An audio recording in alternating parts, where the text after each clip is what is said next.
सनातन हिंदू धर्म हा जो वाढला आहे, जे आचार विचार हिंदू धर्माचे सर्वसामान्यांपर्यंत पोचवले, आज जो हिंदू धर्म जो जागृत आहे तो केवळ आपले मठाधिपती शंकराचार्य या महान माणसांमुळे आज हिंदू धर्म अक्षरशः जागा आहे, जिवंत आहे.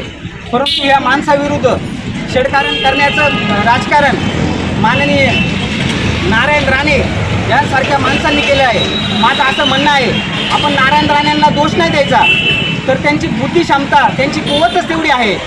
कारण शंकराचार्य एवढे मोठे मठाधिपती, त्यांचे आचार विचार त्यांना समजणार नाही.